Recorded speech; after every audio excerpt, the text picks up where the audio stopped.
All right, welcome back, guys. Got three-time guests now. Joe Stanek. Only got a couple two-time guests. So you're basically like co-host at this point. But I'll take it. it's about 15 episodes deep. So that's like you're 20% of the podcast, man.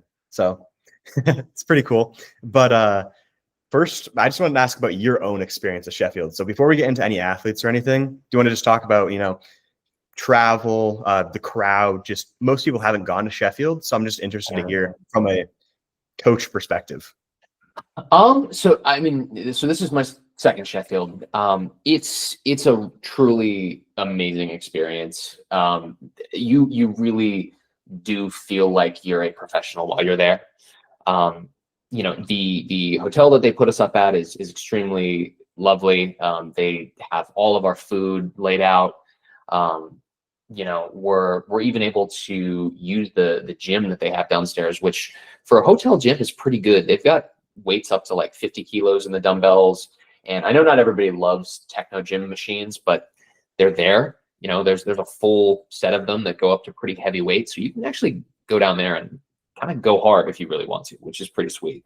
All that is really nice. We get carted around to SPD headquarters as well for the athletes to train, and we're just kind of welcome with open arms. It's really wonderful. Now the competition itself was super cool. It always is.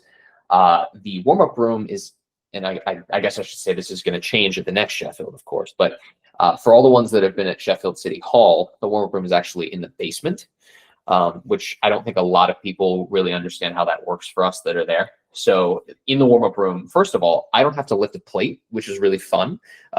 Each rack has a set of spotters who load all of the warm-up weights for you, which is really nice of them. Shout out to Ray Browning, if you know him. He's the super heavyweight champ from the UK. He's like a junior, and he actually went to school with Perk. So he was loading for us, so that was really cool. But yeah, we basically, I had Keenan and Perk on the same rack, which made things a lot easier on my part. And we got to share the rack with Jurans as well. So what they'll do is they'll tend to mix the weight classes with who's on each rack, just to kind of like, make sure that two people that aren't going head to head have to warm up with each other, which I think is, realistically speaking, would be fine, but whatever. So yeah, we warmed everybody up, and then you actually have to take an elevator upstairs, which is cool, but is also kind of annoying because the elevator takes forever to come down.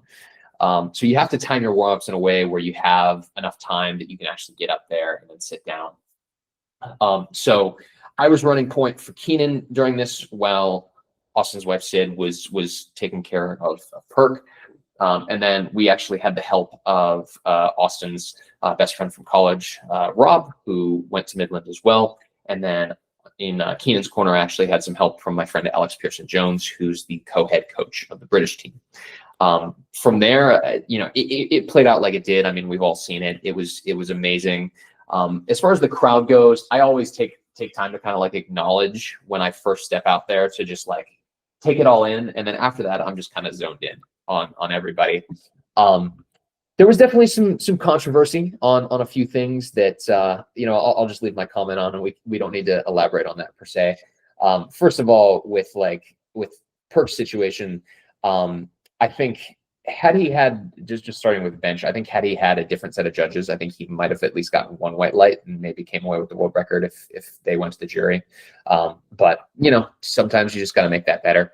And then as far as the bar situation goes, I mean, Austin's talked about that a bunch, but just from my perspective, just especially not, being out there for that, it was really frustrating because the technical controller was telling Austin and Sid that they couldn't ask for the bar to be wiped with a towel. And to my knowledge, that's not a rule. And considering that cost us the 900 kilo total, I was pretty frustrated at the time. I mean, Austin was really frustrated, but I think we all were, especially considering if you watch the retake of his second attempt on his last one. Like I think we had the whatever it was 351.5 pull that he would have needed to make that happen. So a little frustrated. And then Keenan obviously had a pretty good day. He executed to the highest standard possible. And as far as his last deadlift goes, I will say it looked a lot better from the side than it did from the camera angle, which is like coming up at you at this 45-degree angle.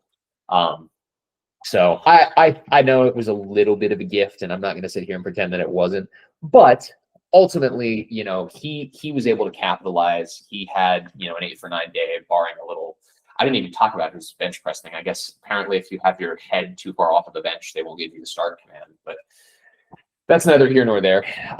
Both of them did really, really well, and I was really happy to be a part of Sheffield again. And you know, all things coming together like they should. I expect we'll be back at Sheffield 5 in the new arena, which I can't wait. I sincerely hope that we sell it out. I know they're just past like 4,000 tickets, maybe 4,500 sold so far. And if we get to that 6,000 number, they'll open it up to the full 14,000 capacity of the arena. So I'm hoping, fingers crossed. I mean, 6,000 alone would be crazy, but could you imagine a crowd in the 5 figures? Like, that's nuts. Yeah. What's the current arena? So the current one is Sheffield City Hall, and they have a capacity of, I think, just over 3,000. And so put it in perspective, they've already sold out Sheffield City Hall levels of tickets already. But I also think it's good that they have this large capacity, because now people don't necessarily need to scramble to figure out, like, you know, if they're going to be able to go to Sheffield on the day of. But I also think it'll be cool because come Worlds, then people are going to be able to see, like, okay, this is the lineup. Now we can buy tickets. And I think that's probably when we'll see everything kind of cap out as far as whether they open up more seats or not. So yeah, we'll see what happens. I love the time shift, how it's going to be at the end of the year now after Worlds. That's going to be it just seems right in your head, even though it's the same thing, just the months line up better. I think it's going to be so cool. I would like to go to that one. Imagine there's 10,000 people there. It's absolutely insane. Bro, you should. I'm so excited about it. If you look on, I think it's on SBD's social media, you can see the footage of Britain's Strongest Man. That actually just happened the weekend after Sheffield, in the Sheffield arena.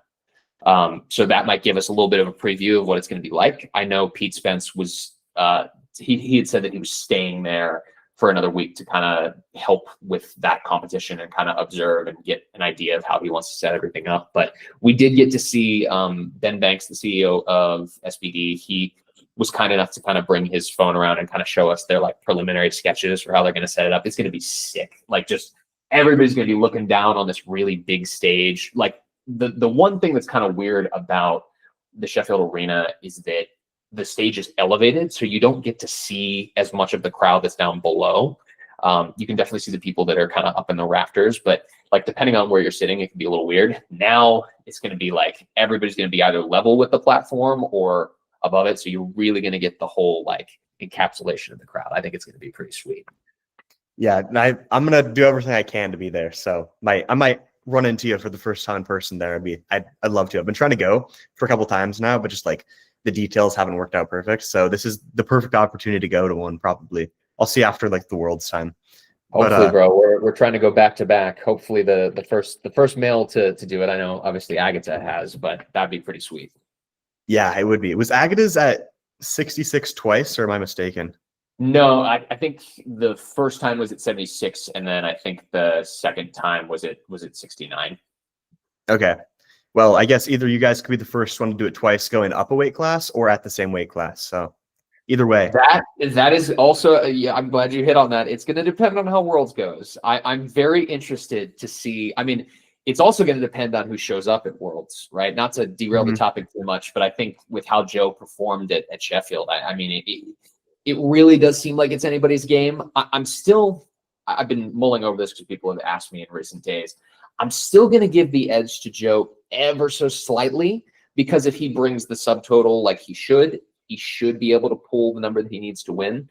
But you never know with Taylor. You never know, man. He's just so consistent. He makes attempts, and you can't write off Jaden Lowe either. I mean, he's kind of new at this, and I'm not quite sure if he's at that like 900 kilo mark just yet, but who knows? We'll see.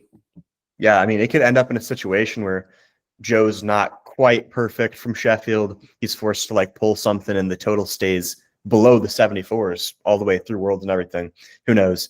But I did want to mention, though, and pull us back a little on Keenan.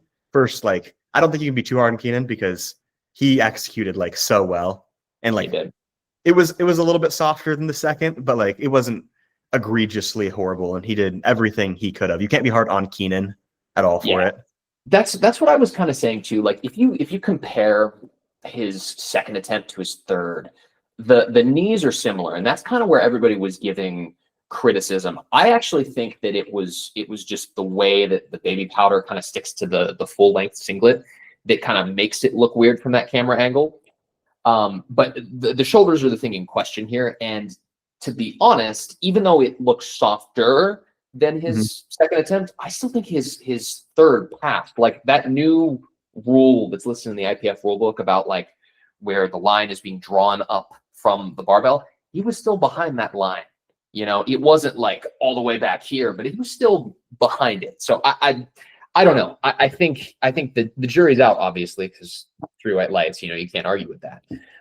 But you know, it is what it is. And I have no doubt that like Anthony is fully capable of coming into nationals and doing, what would he need, like 978, like, which is a whole, like that's 1 kilo below what he won nationals with last year. So there's no reason to think that he can't do that on the day. But it is nice in Keenan's case because he's coming back to America, and that makes it a lot easier for him financially because he doesn't have to do nationals. I mean, obviously, I think we would both like it if he did, but let's be honest, like that turnaround is tough, you know? Yeah. I mean, if anything, it makes it way more interesting. Like the 83s, the 105s, the 93s, and nationals. Like nationals is going to be just as exciting as Sheffield in some classes now, or more so, because Russ, Joe. Yeah, Anthony, I think so. I was like, sorry, go ahead. Oh no, I was just going to say I was just talking to Alex Cano. Have you had him on? You should. Good kid. I'm staying with him for nationals, and I'm helping him and his athlete Mike out with the 59s. But then I'm also, as of like a few minutes ago, helping handle Brian Lee. So I'm going to be part of that like 66 kilo battle, and I think that's going to be pretty crazy. I think that'll be a good one. But yeah, all the battles across the weight classes, I think this year are actually like exciting. And the best part about this new Sheffield format is next year everybody has to do nationals. So we're gonna get the full U.S. national excitement that I think Powerlifting America has been missing for a little while. So I think it'll be good. No, I agree. That's one of my favorite parts too. I didn't even think of that. It's just nationals has kind of gotten knocked down a rung because not everyone's going. It's not as exciting in some classes. Like it's cool to see Perk compete again at nationals, but like in this case, you know, why really would he?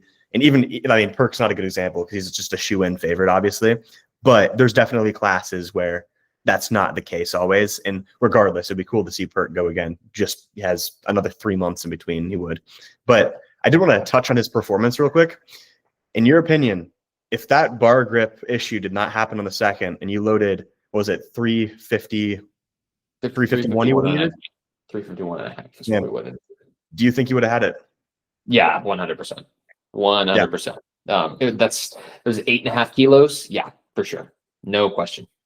Yeah, I watched back the second attempt a couple times and I had the same reaction. I was like, oh yeah, it for sure would have been there.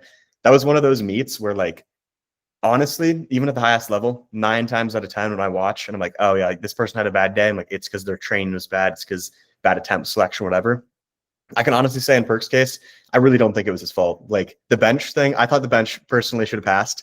It was like, it was not the prettiest rep, but I was like, what did they call it for? And then on the deadlift, that the grip situation is just unfortunate. Yeah, and admittedly, like that is one of the faults of, you know, your technique being you pull on the smooth. Like that is something that you accept as a risk. But you know, just the fact that Sid and Perk did everything the way they were supposed to and requested everything, and they were just repeatedly denied. I don't know, man. That's just not a rule. I think that's just egregious on the behalf of the TC. Like I don't know who it was, but it's just that's not correct. That's making up rules. No, yeah, for sure. And like if he missed on his second and then Joe didn't have grip issues, you come back in his third, you'd be like, okay, maybe it's kind of Perk's fault.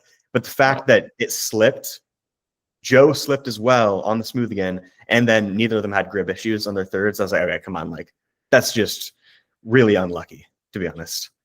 Yeah, and you know what? The way that I see it is, it's a little bit of at least in hindsight, it's a little bit of a gift. I think that it now gives us more incentive to be able to continue to perform at 74.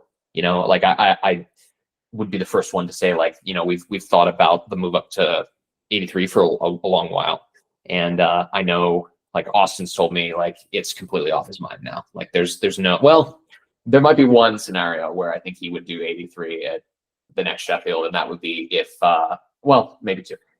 A, that the total records remain relatively close, and B, if Taylor Atwood is the 83. Because I know he wants to go mano a mano with Taylor still. He's never beat him in head-to-head competition. So I think that would be something. That would fulfill my childhood dream. That would be crazy. I saw them compete head-to-head at like 2019 Nats, and Perk was the second for sure, but he wasn't quite on Taylor's level. And then obviously everything different has happened with both of them now. So just being able to see that again would make my dreams come true. That'd be so cool. Mine too, man. Mine too. Yeah. Do you know if he's going to, I mean, I'm assuming but like, has he said if he's planning to go all out at Worlds to go 900 at 74, or is he going to wait then? To be honest, we haven't really discussed it fully. I know he's said publicly like 900, at every meet I mean, obviously we didn't quite do that at this meet, but he wants to say 900 every meet from now on. I don't know, man. I think we have to have a deeper discussion about it, because obviously, yeah, like there is certainly a possibility that we might need to leave the kilos loaded in the tank, because if the 83 kilo world record, goes up as I expect it to, then yeah, we might need that in order to make sure that we, have the best chance to go back to back.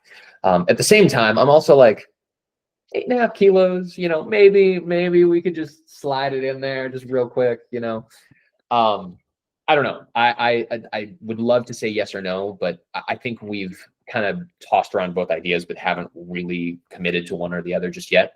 Right now, we're just kind of focused on making sure that he kind of has a little bit of a more chill block before we ramp up. Barring I don't want to write off Elliot. I don't want to be that guy, but barring Elliot having the craziest performance of all time, I think we'll be ramping up into Worlds prep after this block. So gotta do what we need to do, focus on that, and then when we get closer, I think we'll make a decision. Yeah, I agree. I don't think Elliot's going to beat him in Nats. I think Elliot's going to put up a great performance, but I think that's maybe a couple of years away until they're head-to-head, a year or two. Yeah, for sure. So I wanted to kind of hop into his SBD recap real quick, just because I feel like timeline-wise, his 6S SBD came before all this, before we talk about other programming stuff. So sure. I guess, do you want to recap how that went, if you learned anything, or if you're going to try anything like that again? Yeah. So is this going to be the episode clip again? Depends how fiery you're talking. So first of all, I will say, just for the sake of transparency, because apparently nobody listened to the podcast and everybody just watched the clip. We did that for 6 weeks. That was it. 6 weeks. And if you are listening to this hoping that you are magically going to put 100 kilos on your total by doing 6 SBD sessions, you're not going to. Please don't. Please. It did what it was supposed to do, honestly. So we ran that, as I talked about on the last podcast, we ran that as a means to keep Austin in a place where he was going to be able to perform well when he got back into his normal training after his daughter was born, where we had the constraints of really only having like an hour, if that, to train, and he was going to be really underslept, right? That was what I was trying to program around, and I thought that this was the most creative way to do it, because it put him in a place where he would still be used to a similar level of workload, just general tonnage, compared to if I were to like have him maybe squat once a week, deadlift once a week, and bench twice a week or something like that. It gave him the best chance to be able to jump into prep for Sheffield as normally as possible. And it worked. It worked really well. I think the heaviest we ended up touching was about an RP 6 on everything. And the whole goal was, by the time he finished that period of not really sleeping much, and admittedly, it didn't work out quite that way because apparently Austin and Sid made like the greatest baby ever. I mean, have you seen that child? It's adorable. Oh yeah, for sure. Yeah, Amara is a very, very sweet girl. And she ended up being like a great sleeper. So, ultimately, he was able to perform those top sets at a prescribed RPE 6 or less as if he was still doing his normal training. And that was the whole goal, just to make sure that he stays, as close to that as he possibly can. And that's what ended up happening, man. I don't necessarily think it's something that we'll do again, because, to be frank, we don't need to. And there's no real reason. He's literally the first person to ever total 12 times body weight with normal training. So I think we're good. And what I can tell you is that it did give me some insight on Perk's bench that's definitely we were able to kind of translate over to his normal training. So all of that is to say that if you want to potentially break the bench world record or come that close, have a child, get dad strength, because that's what ended up working out. So yeah, it definitely was a cool thing to experiment with, but yeah, don't do it yourself, and we certainly won't be doing it again. Yeah, probably good advice, but I mean, you clearly, I don't know, I always say a thing where I'm like, I think, and I talked to Mike T about this as well, like, I think a lot of coaches have different systems that look a little bit different from one another because they believe it works better, obviously, so everyone does it. But I would also say an even bigger factor is if like you were to swap variables and systems with another coach, maybe like you're a little bit more sub-max and whatnot, and you swap with another coach that's more heavy on the intensity, you guys would still be able to manipulate the variables well enough to get athletes really good progress. And I feel like it was kind of proven with, you just jumped into a 6 times a week SPD. You still managed everything really well. It went well. He didn't get injured. He seemed to make good progress, or at least maintain with the baby and everything. And then you hopped right back into this and went great. But yeah, like things are working so well. Why would you change it, of course? Yeah, exactly. And then also, you were touching on his bench there real quick. So one big thing that I noticed is obviously his bench has made progress recently. He had that like 220 touch and go. I don't remember how long ago it was ago, maybe a year and a half ago. He did something like 214 touch and go. Mm-hmm. But the biggest thing that I noticed at his last 2 meets was his bench is showing up super well meet day. I'm not sure if that's like a technical thing, like a nerves changing technique, or if it's just like you're peaking him different. But what do you think has been the biggest factor to get like, he's peaking perfectly on bench. Like whatever he hits in the gym, it looks like he can show up and hit on meet day clearly. Whereas before, I feel like there was a little bit of a lag there. Yeah. So as I kind of referred to when I was talking about the 6 times a week SPD, we have made a change to our bench programming that was honestly pretty big and really interesting. So I had this idea when thinking about the best way, because he normally benches 5 times per week, right? So the challenge with the 6 times SPD is I had to figure out a way to get as close to his normal bench routine as possible, right? Because one day isn't really that different. Things are basically like that was going to take up the majority of his workout, his benches, right? And so I got this idea that basically, to me, it just made more sense on paper with being able to be more consistent with what normal training might look like. And that was, instead of having kind of this single microcycle that sort of undulates throughout the week, which is we have talked about on previous podcasts, I came up with this idea to do the same microcycle twice in a week. So 3 sessions, repeated.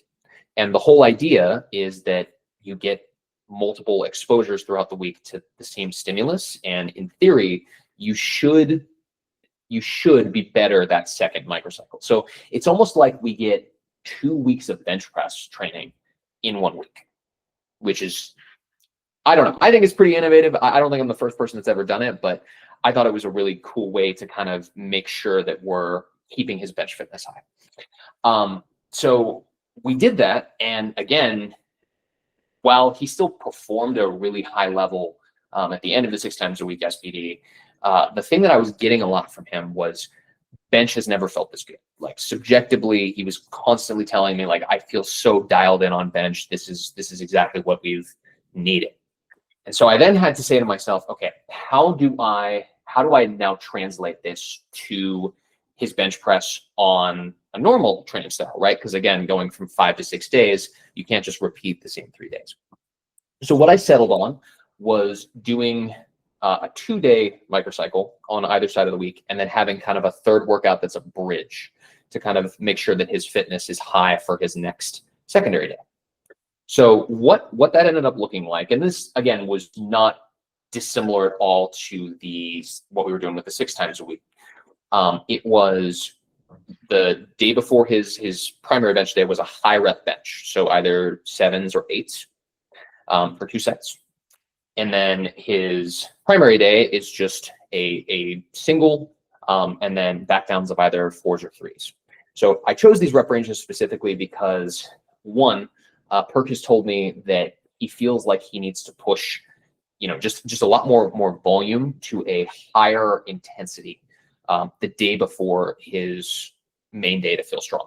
We've always kind of previously, and this is probably another reason why his bench is translating well, we've always kind of previously done like a primer single or primer top set before his primary days, and that's been okay, but we've kind of figured out that actually, when you bench as much as Perk does, it's not really the absolute weight that gets him primed, it's just high effort.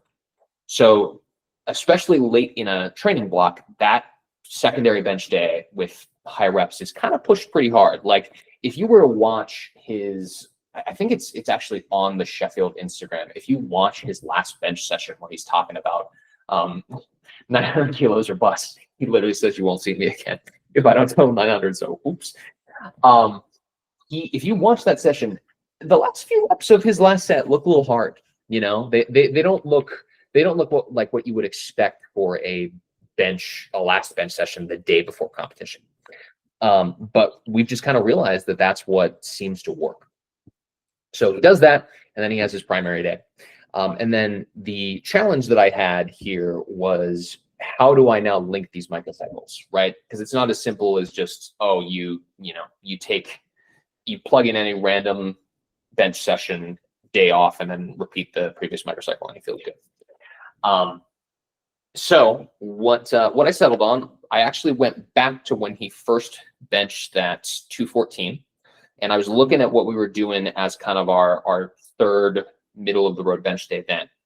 And I realized that what we were doing there was very similar to what I just talked about, with him needing a certain level of intensity on his bench. And I don't mean absolute intensity. I'm talking like the difficulty of the sets. For whatever reason, that day being harder seemed to translate really well to his benches later in the week.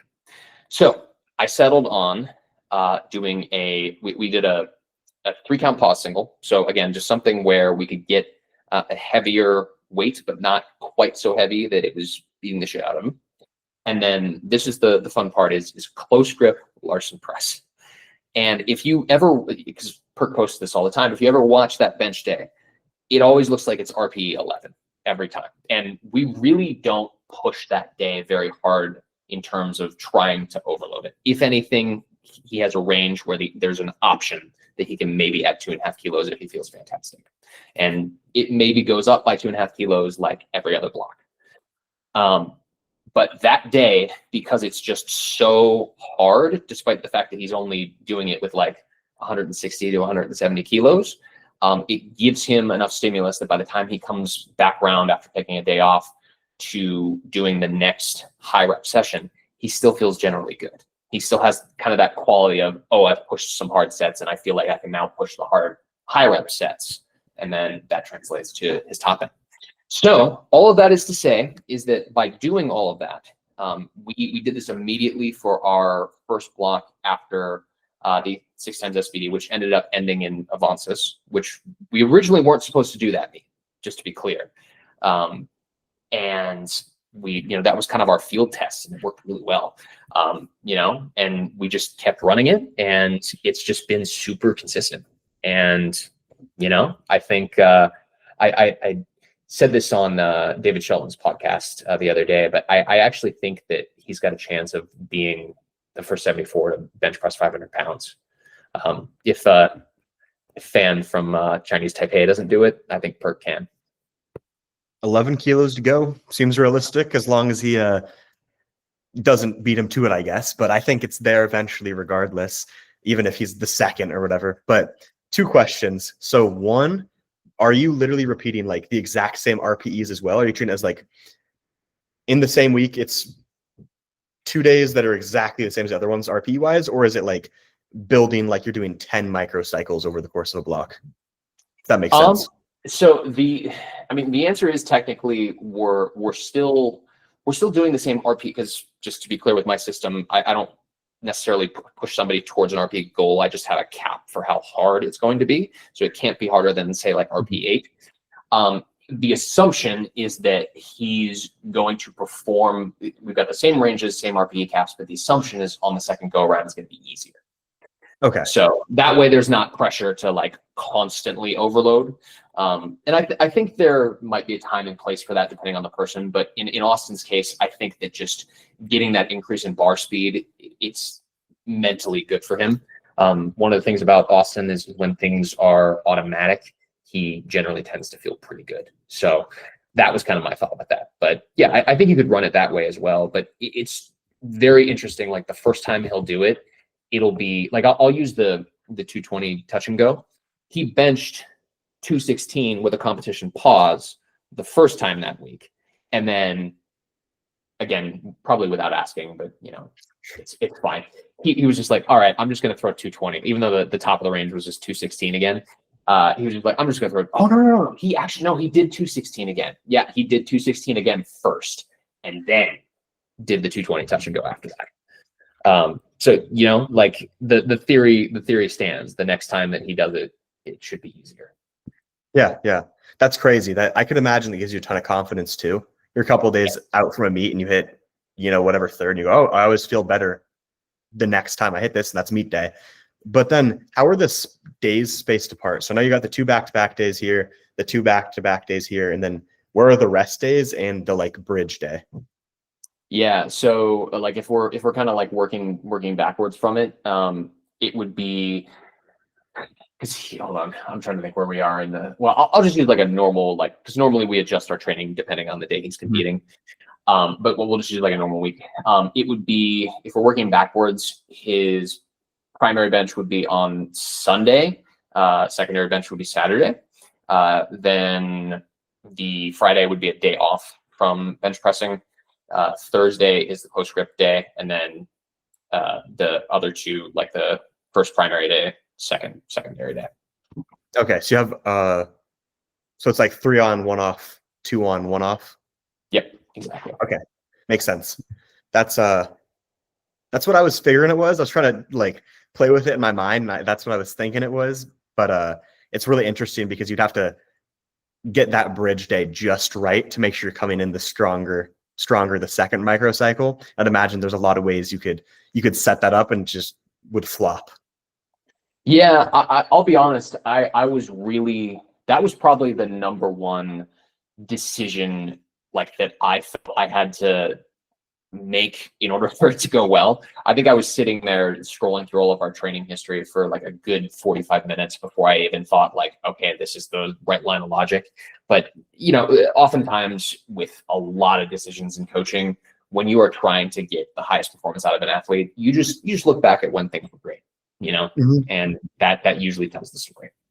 Yeah, for sure. And then is repeating the microcycle within the same week, is that something you decided to do also because just like you found, if he repeats these 2 bench days, performance seems to go really well, and the rest of the week is just kind of flat? Is that part of the reason, or is there something else behind it? You nailed it. That is exactly correct. Because I just thought to myself, like, our performance on these other days with our old approach is it's just so variable that I really thought to myself, maybe this isn't actually contributing as well as I think to him getting better. So that was kind of the idea, was how can I give him more consistency with this? And I think I want to say it was Sean Noriega I was having this conversation with after the fact. But I found out that like that's something that he and Marcellus are doing with his training too. So I think that there's probably precedent to that as well. It's just like when you're dealing with all of these sessions, right? There's so much up and down that's possible with the performance. So I think if you organize it in a way where, generally speaking, the same 2 or 3 days you're going to usually perform pretty well, it would make sense to repeat it. Now, I don't know if you could then extrapolate that to like 3 microcycles if you were like a crazy high frequency bencher or something like that. I would love to see somebody try that and see what happens. But I do think that the line of logic of you're actually technically getting more training weeks in for bench press within a single week, I think that alone makes perfect sense. Bench is the lift that requires the most stimulus to actually get to move the needle, right? So if you technically are able to get like more stimulus in that way, more sessions that actually contribute to moving the needle in a meaningful way that doesn't require a lot of guesswork, I think that could work out really well for a lot of people. So who knows? Maybe it'll be a trend. Yeah, I've messed with that a little bit in my training just because usually I don't train on a weekly split. I just do whatever sounds fun because I like training like every day pretty much. And I've messed with that a little bit, but not to the extent you guys have for sure. But I mean, it makes sense, especially with like a lot of our frequency is going to be derived from deadlift frequency is generally going to be lower because you just can't handle as much weekly volume. So like, why would we don't have to run the same microcycle or bench if we're doing triple the bench frequency. I know some people deadlift twice a week, bench 6, especially with a lifter at that level. If you found a couple days that work, repeating it makes a lot of sense. Getting a little thinking outside the box, but I mean, it makes total sense. Yeah. I think that there's definitely some validity to it, and I imagine that I think a lot of lifters that have like that 4 times a week or greater frequency might find themselves being a little bit more consistent by doing something like that versus just having 4 really separate days trying to guess, is this the right stimulus for me to perform well? Yeah, this statement I'm about to say might get you like 1,000 DMs. So hopefully you don't get a bunch from this, but I will say I've had the thought many times before, either with programs that are maybe just some like random internet program that probably aren't set up that great. Like maybe they have a huge polarized effects. The first 4 weeks is like crazy high volume. The athletes just like absolutely just beat to shit all the time. They're not making progress. Like my friends at the gym, and I'm like, I feel like the latter 4 weeks are really where you're making most of your progress here because the first 4 weeks go horrible. Maybe if you just repeated those 4 weeks over and over, you'd get the same progress in 8 weeks, but just like scrunched down into 4, and you can just run it over and over. And it's kind of the same idea, but it's kind of scary too because it's like, oh, well, what if the first half of the week is potentiating the last half of the week? Right. But I mean, you can always try it and revert back. If you're making progress, probably wouldn't recommend, but if you're not, I mean, go for it. Yeah, I saw a few posts and pushbacks lately on doing a lot of the same thing, like cycling through the same rep ranges. And I don't know why we're moving back towards this idea of like all lifters need to go through all rep ranges, because it's just not true. There's no, like, if you really think about it, with what we're trying to do on any training program, we're trying to cause the correct stimulus to get the lifter to adapt, right? And I'm sorry, like if you are, I'll use deadlift as an example, right?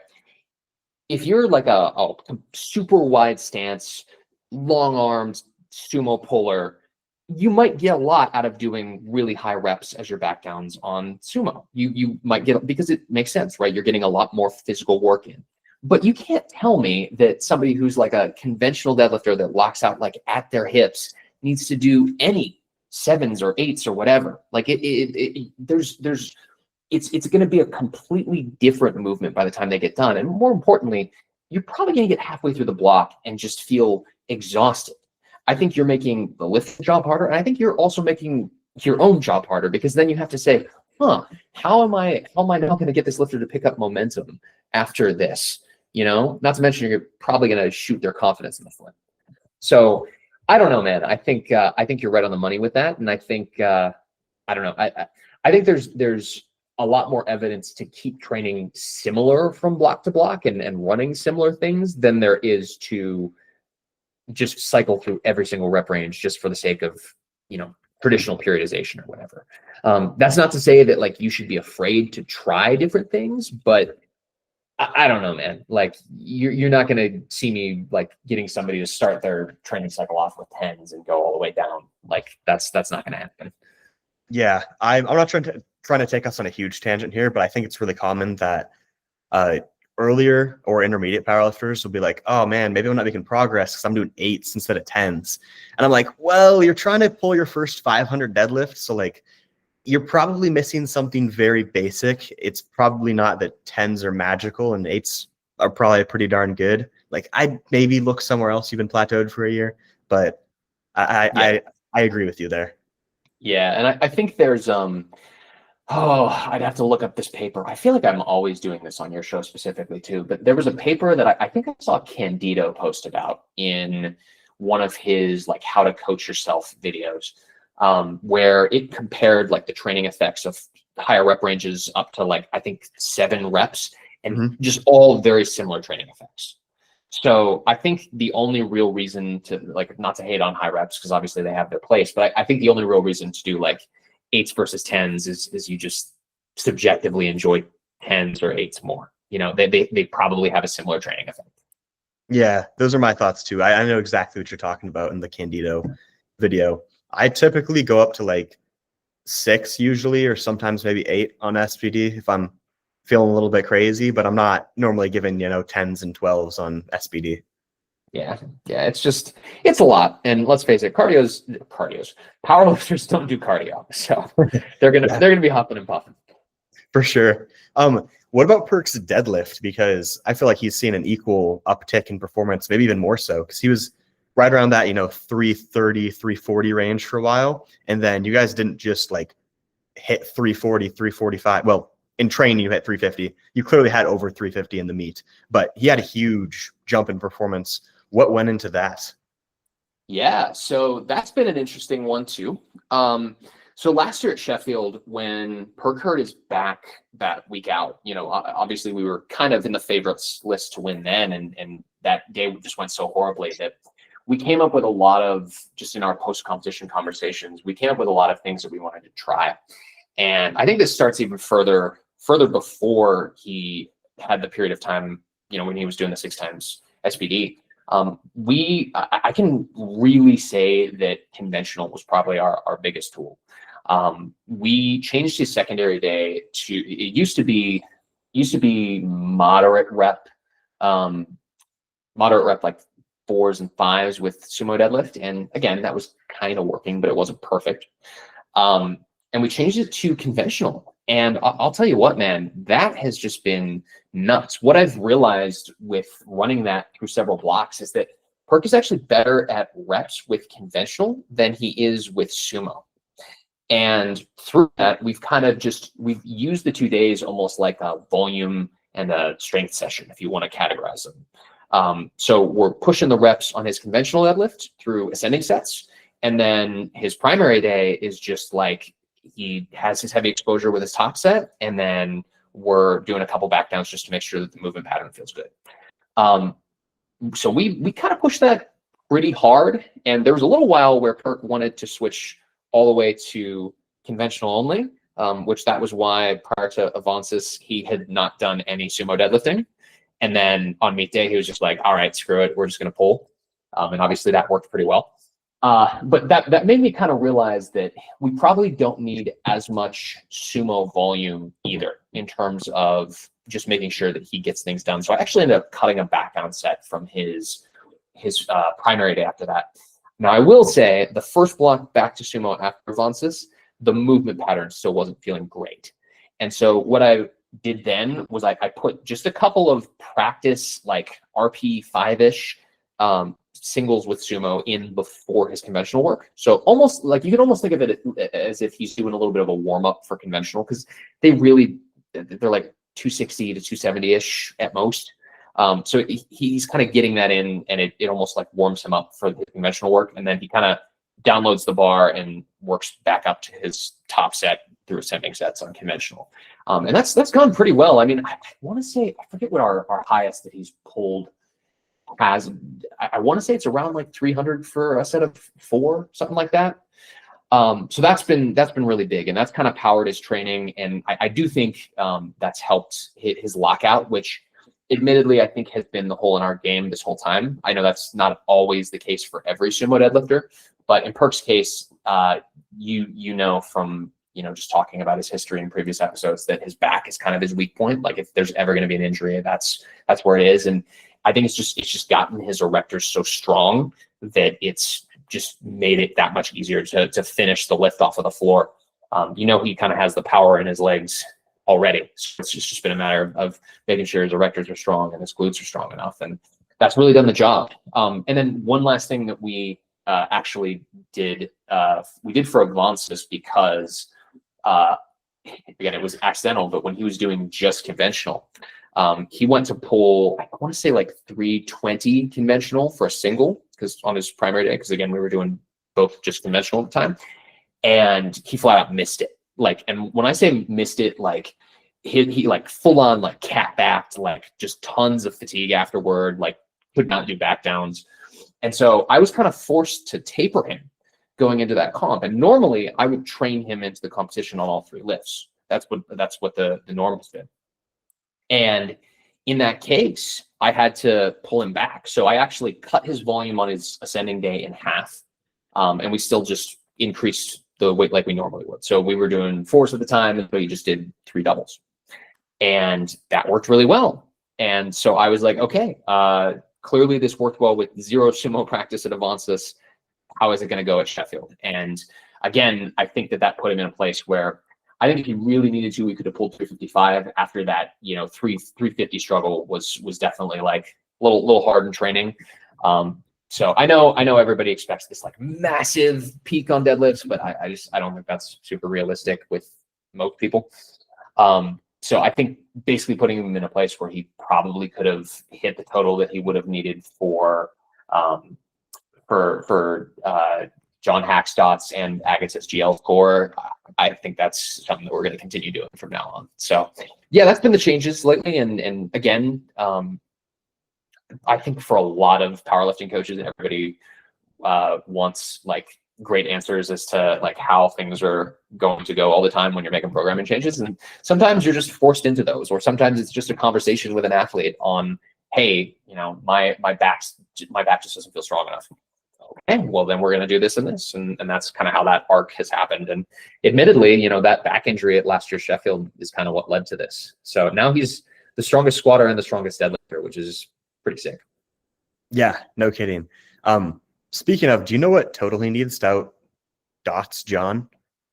So had he weighed in fully at 74, it would have been 920, but he would have needed 915 on the day.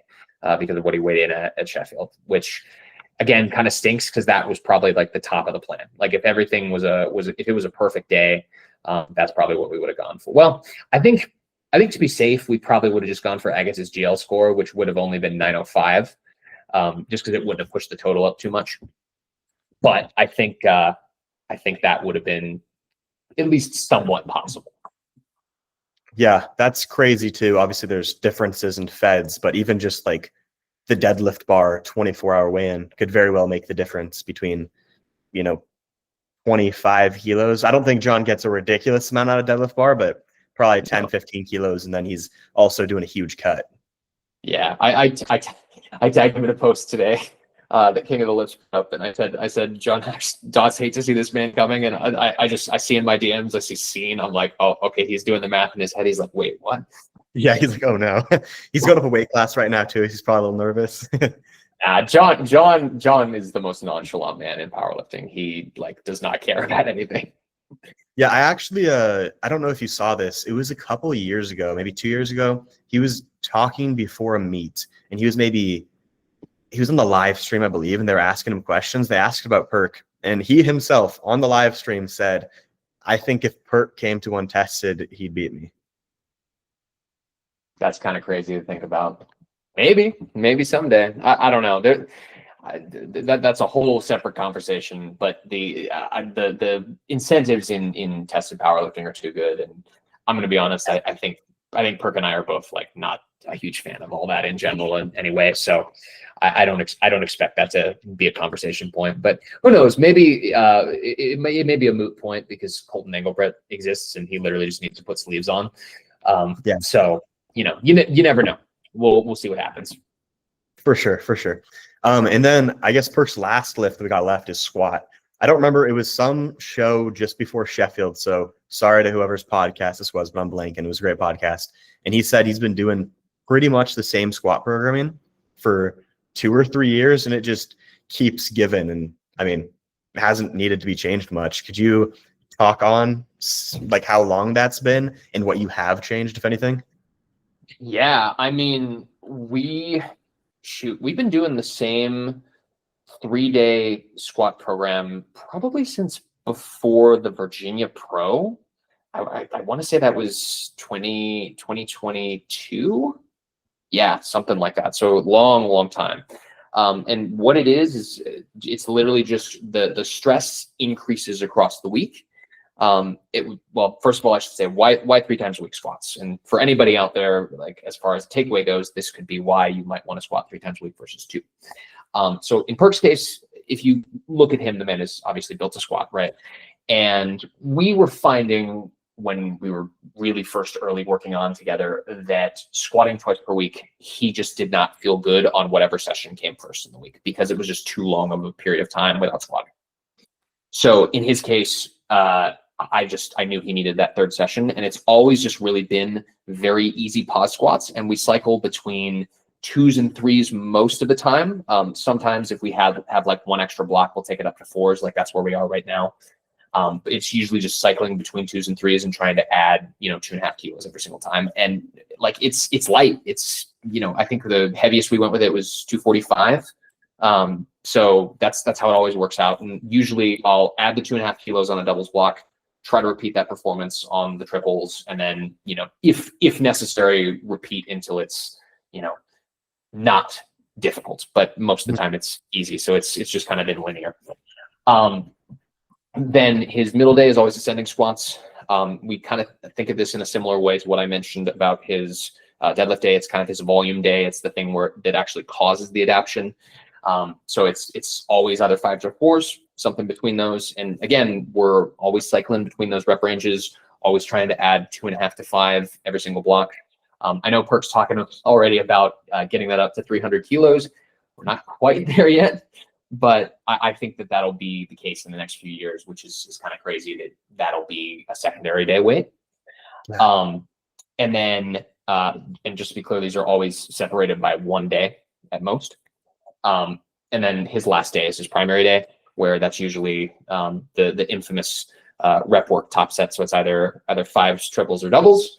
And then he has 1 heavier back down, and then just 2 stupid easy ones after that. And those are usually either between 4, 5, and 6. He'll usually be doing 6s on the back downs, but that's just because they're stupid light. And I want to get him doing some more reps on that day. Yeah, and that's generally how it works. And it's been the same thing ever since. The only difference now in his training compared to when we originally started doing that, what we used to do, because he's always been a 5-week block guy, where like the week 1 kind of functions as like a deload, but in his case we don't do a traditional deload because he's just too strong and he feels terrible if you deload. So what we used to do was we would actually do 4 weeks and a taper, because he was just such a strong squatter. And the whole idea was, if we take away some of the difficulty of squatting, that'll help your deadlift peak. And that, again, that works. Like that's what we did when he total 851 at the USAPL National Championships, the Memphis one. That's what we did then. Obviously that worked well. However, we were finding going into Lithuania that his squat just didn't feel quite as strong as we were expecting it to. And that was, if you asked him, I think he would tell you that that was probably his worst squat day in a meet in, recent memory. And so what I decided on was we're actually going to reorganize your microcycle so that we can train all of the lifts into the competition. So that's kind of how it's gone. And then obviously, like, we've further tweaked the deadlift, like I talked about with tapering. But yeah, so now we train squat fully into the competition. And yeah, he's taken, his heaviest ascending day. Like if it's a Saturday, like Sheffield was on the Thursday, he's hitting a personal best set of 4 on that. Like he did 282 for reps on that day. And it was just stupid easy. So, considering that's a lot of 74 is like third attempt still in the world, that's just insane to be doing that a few days out from comp. But obviously it worked really well. I said this to him after Sheffield. I think his third attempt might have been even easier if he didn't start nodding on the way up. Yeah, it's incredible. And I don't know where the limit is. I mean, I don't know where the limit is in general with him, but with squat, I feel like I don't want to, like, I guess knock on wood, say maybe 800, maybe somehow he could do 800 pounds. But you never know. It's totally possible. Since he first squatted 700 for the first time in the 74 kilo weight class, we've put, let's see, 40, so basically 50 pounds, so 22 and a half kilos or 23 and a half kilos onto his squat in less than 2 years. I definitely think it's possible, especially because I'm happy to announce Perk is actually tracking his nutrition. Praise the Lord. Yeah. No way. So 800 next meet. yeah, we're pulling that lever finally. So we'll see what happens there. That's awesome. As crazy as it sounds, maybe give it 5 years. Maybe he's got 800 on squat. That sounds absolutely like, what is that times body weight? It's basically like 5 times body weight. That might be. Hold on, let me do the math. So 363 kilos at 74. No, it's just short of it. It's 4.9. Yeah, that is absolutely, that doesn't even make sense. I'm sure if you told you that too, but if you told me like 8 years ago and I got into powerlifting, hey, there's gonna be a 74 one day. He just squatted 751 or whatever it was. He might squat 800 one day. Like, that's just insane. That doesn't even make sense. That shouldn't be possible. It shouldn't. I think it's doable. At the very least, I think he'll do it at 83 for sure. Oh yeah, 100%. I would not be surprised by that. What do you think if he were to stay 74 or if he goes 83? What do you think are like the limits here? Could he do 950 at 74, 1,083?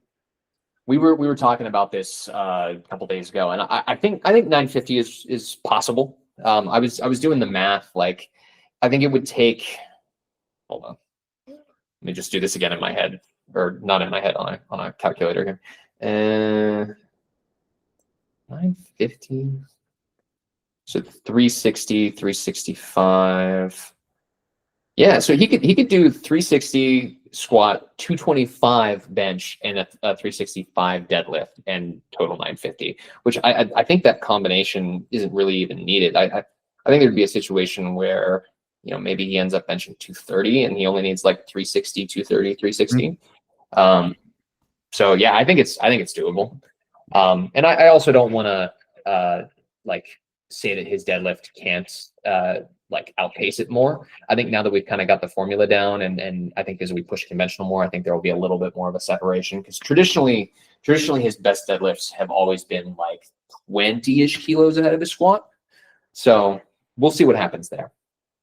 Yeah, that's just so crazy to think about. That's wild, but I can honestly see those numbers happening, especially like if he was a lifter that had been plateaued for years, maybe not, but I don't imagine he's just suddenly going to hit a hard plateau for the next 5-10 years, and you guys are never going to make it past. So it seems realistic. But whenever you first started coaching him, did you think 900 was in the cards one day? Or were you kind of thinking, like, Taylor did 838 and a half, maybe we can get to 850 one day? I mean, so it's so funny. I think Austin posted it. There was a video that I made for my TikTok when I was really active on that back in the day, It's a video of me that says, when you start coaching Austin Perkins and realize you have to beat the Michael Jordan of powerlifting or something like that. And at the time, I think we were just concerned with just out totaling Taylor. Like I don't think that was ever in the stratosphere of what I would have been thinking of at the time. But after he did the 851, that was when I started to believe. You know, that was when I was like, okay, like this is, at the time, this is an underweight Austin that has not been performing at all recently because he hasn't really locked in. And now I've gotten like 6 months of him being, you know, the best version of himself. I think that the sky's the limit, you know. Now, had you told me we were going to win Sheffield and narrowly miss out on a 900 kilo total at that time, I would have been like, you're crazy. But yeah, I really just, I don't know where the limit is at this point. I don't know where it will be.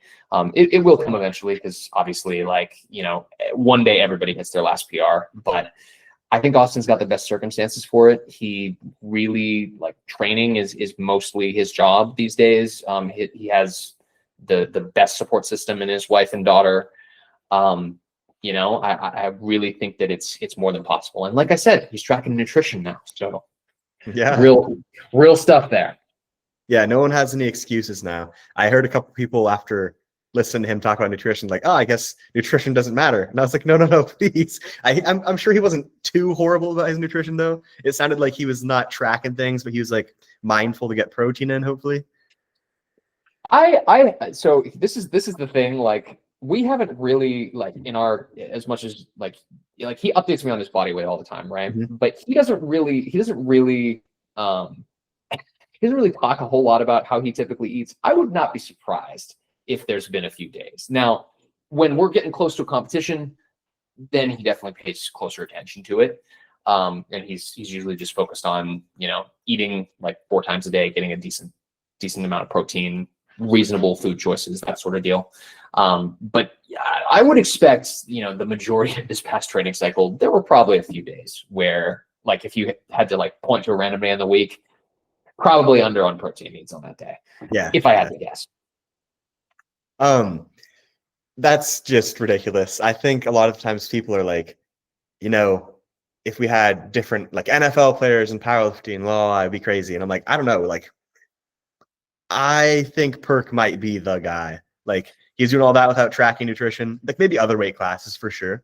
But like, I have a hard time believing if Perk could one day do 950, I don't think we're going to have some 74 come in and just blow him out of the water with way better genetics to do 1100. I feel like he's got it.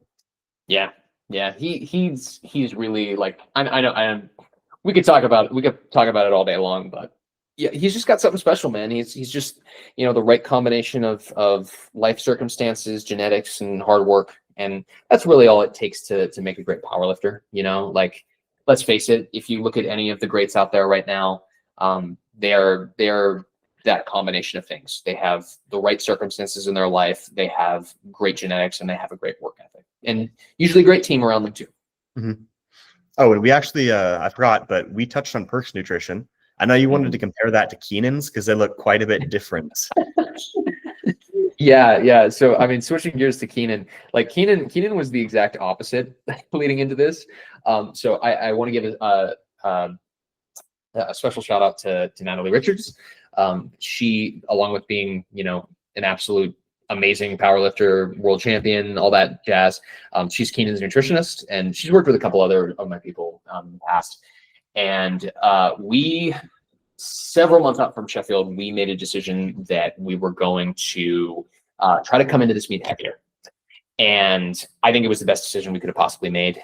So one of the things about Sheffield is that because it's a mostly full flight of women ahead, and because of the theatrics and the way that weigh-ins work and just the like hustle and bustle in the warm-up room, it actually ends up being a much longer period of time between when the lifter weighs in and when they hit the platform.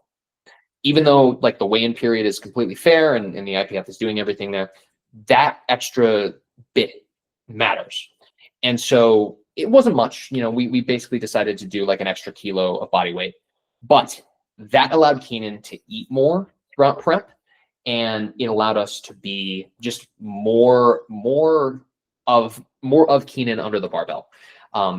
So he got to have the chance to actually like eat some more food during the beginning of prep as well. But yeah, his nutrition was very different in that, like, you know, every gram was tracked and things were paid very close attention to. And I mean, Keenan, he's kind of a very like slow climb up to this total. It's been he's hit personal bests here and there, but he hasn't really been able to put it all together on the day. And I just think that, like, if you want any evidence that nutrition matters, I think this is it, right? It put him in the best place possible to do a really solid cut down to 105, which Nat very masterfully engineered, and then recomp in a way where he was then able to go up, hit a squat personal best, have a weird bench session, which we won't blame that on the cut, and then hit a deadlift personal best as well. And, you know, like, he executed on literally the biggest stage in powerlifting. And I think that that's a huge deal. So I don't know. I think it's less so about the specifics of what he was doing throughout prep. Like, it was just, you can look at that and say, depending on who you are as a lifter, you know, those things are going to matter more. And, you know, Austin's, like we just kind of said, he's something else, right? But even at the highest level, if you do not pay attention to these things, it is possible for you to not do well. And I think that because Keenan's been so locked in with his nutrition, because he's paid such close attention to it, and because we came up with a plan that was admittedly circumstantial, but, you know, fit what we were trying to do, it worked really well. Now, I will say, I do have to give another shout out to Pat Horvath. I don't know if you know him at all. Again, another great person in the powerlifting community. He also kind of contributed a little bit to helping with Keenan's recomp. He gave me a lot of insights that I think are really helpful.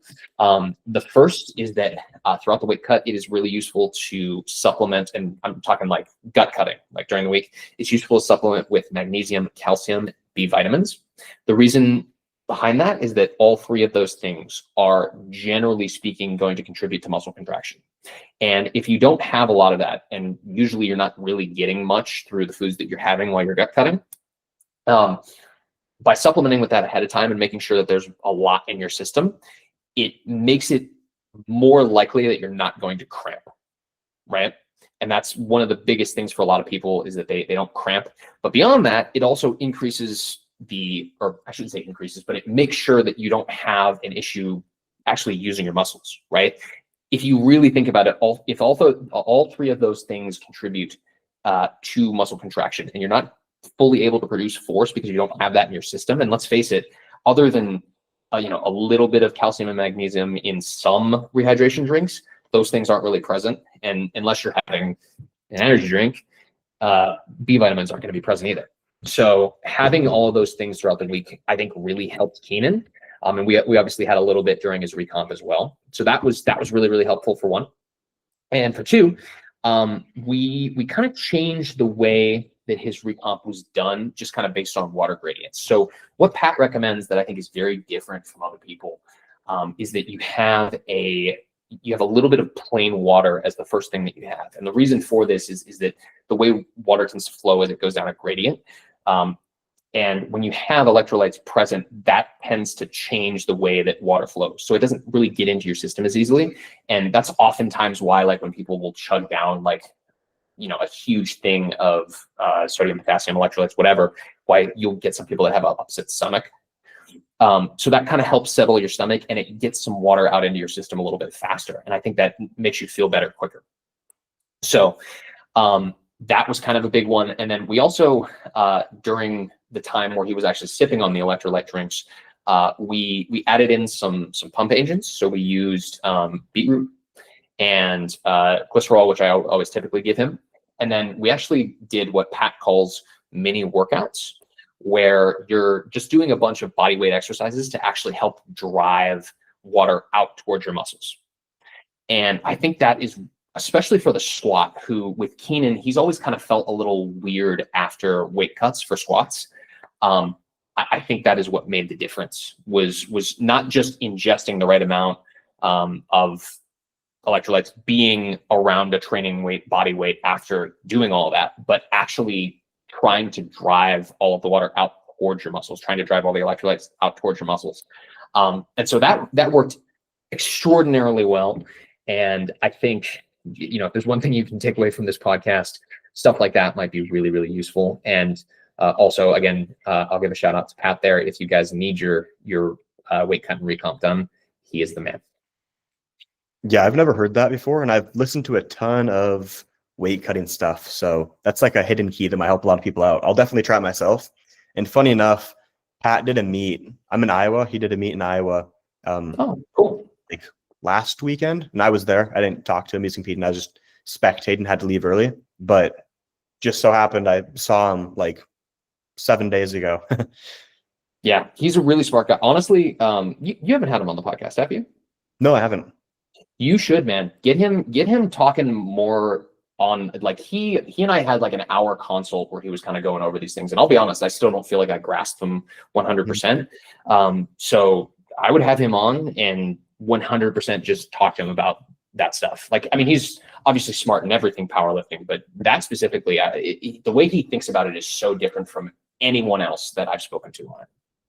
Yeah, I'll definitely have to. I've listened to him speak just on his stories, and he seems very informed on that whole topic and speaks about it very intelligently too. Yep. So I would say, yeah, make him your next guest if you can. I'll reach out to him after this. Sweet. But yeah. Go ahead. Well, I was going to say, to wrap it up, yeah, nutrition is important, and I think that can show that it can make the difference between being in a position where you can win versus not. Yeah, for sure. Just not in Perk's case, because he's just a freak. No, and again, like, I know they're literally like opposite examples of each other, but 99% of people are going to fit into the Keenan category of like, hey, dot your I's and cross your T's, and you're probably going to perform better. Yeah. I'd still be willing to bet like you that Perk's going to do this and go even farther. But I wanted to ask one more question about Keenan too. So you've pretty much just been training Perk into meets. Does that look any different with Keenan since he's a much bigger athlete? Do you have to like taper him, or do you still just train right in? So if I'm honest with you, I think that Keenan and I have experienced both of those things working, where we'll train one thing or we'll train him into the one meet and it's worked a little bit better versus tapering. But this go around, I think we really hit a stride with his training during Sheffield. As honestly, like, I feel like anybody who is doing Sheffield, you just experience this effect where you're like, okay, I'm competing at Sheffield. I'm trying to win money.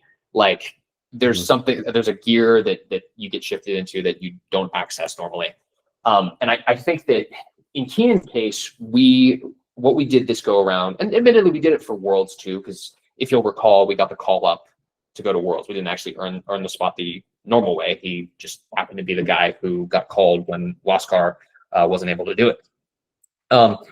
So we actually tapered this go around, but it's a lot less than you would expect. So it's a matter of just taking his secondary sessions, which happen in the middle of the week. His sessions start with an SBD day on Saturday. Then he has a bench session on Monday. Wednesday is another SBD session. And then actually, this is interesting. We actually do a truly like traditional priming session on Fridays. So like, the idea of priming is something that we borrow from weightlifting. I don't know if you've ever heard this explained before, but the way that weightlifters do priming is the time before the day before a competition, they go in and they do very light snatches and clean and jerks, like 50, 60, sometimes 70%, just very, very light stuff. So I've actually applied that to Keenan because he was always finding that he just didn't feel like the movement patterns felt fresh when he went in for that. So he does a priming session with all three lifts just for like a double on squat, a single on deadlift, and a triple on bench. Just like one. That's it. But for him, we literally just took his secondary session, and we didn't even let go of the volume per se. We just took what he was doing and we split it up into more sets. So, because we've known consistently that he's usually performing pretty well in the week 4. So we aligned his week 4 with Sheffield. And then it was literally just a matter of like getting a similar training stimulus, but reducing a little bit of fatigue. And that worked really well. And that's probably going to be the plan going forward. I actually did not know that that is where, like, it came from weightlifting. I didn't know that. But do you know who else does that? Who? John Hack. Really? I did not know that. Yeah. Well, Yeah. John, you're a smart man. I know. He shows it in like his YouTube videos where he'll travel, and I guess it's like he's got the 24-hour weigh-in, so I don't know when it is in relation to that, but he always goes to like commercial gym the day before. He'll just touch like 3 plates on bench, 4 plates on squat, 4 plates on deadlift, hit it for like a triple, and that's it. Interesting. That's really cool. I did not know that. Yeah, I know, right? I think that's pretty much everything I had in store for you. I think that's all my questions. So unless there's anything else you want to talk about?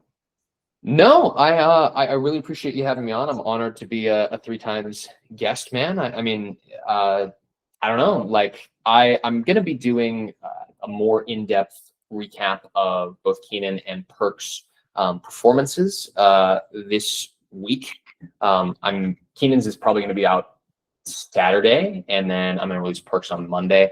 It's not going to be anything crazy as far as production goes, but I'm just going to sit down and watch the Sheffield live stream and try to give some insights. And so maybe look out for that. But other than that, yeah, that's basically it. I'll definitely watch. Is that going to be on YouTube? Yes, sir. All right, love it. I remember you said you were going to maybe do some YouTube stuff, and I've been waiting, so I'm excited. Yeah. I actually just got verified on YouTube, so I have some incentive to actually go on there and do it. Getting that email was a really weird one. I'm like, huh? Yeah. That's kind of cool though. I'm definitely not verified. Yeah, so it's cool. I definitely I want to be able to give back to the powerlifting community as much as possible, and I think when you coach some of these lifters, you just kind of have a responsibility to like communicate what is working well for you so that more people can learn. Mm-hmm. Yeah, for sure. Especially when you got, arguably the GOAT of powerlifting as a whole. I say it with full bias. He is the GOAT.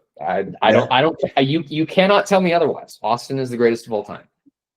The only person that I think you could argue with is when Colton goes to sleeves.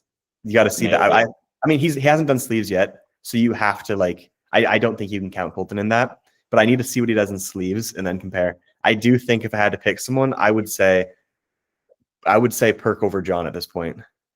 Yeah, I don't know, man. And this is no disrespect to Colton, but it's just like when you're 24 hours on a deadlift bar, it's just not the same thing, Mm-hmm. So I think it's perfectly possible for there to be 2 greatest powerlifters, and one is just doing a slightly different sport. They have the slightest variation on so many things in like the Winter Olympics that are going on right now, right? Like you could definitely have 2 that exist at the same time. Yeah, it's almost like a different sport at a certain point. It's just so different. Like Perk's total would go up a crazy amount, I'm sure, if he did 24-hour weigh-ins, deadlift bar, untested, Yeah, I think so too. But I don't know. We'll probably never find out. But yeah, unfortunately, ultimately we'll see how Colton performs, and maybe we can have that argument then. Yeah, for sure. Well, do you want to tell people where they can find you? Yeah, so I am on every platform. It's the number 1 rep methods, and you will, like I said, be able to see some more content on YouTube. And I actually have a whole library of short form stuff that I finished filming that I'm gonna start putting out there. Just was kind of waiting for Sheffield to be the springboard for that, and hopefully we'll be able to keep educating the next generation of champions. That's always the goal. Yeah, absolutely. Thanks for coming on. Thanks, man. Appreciate it.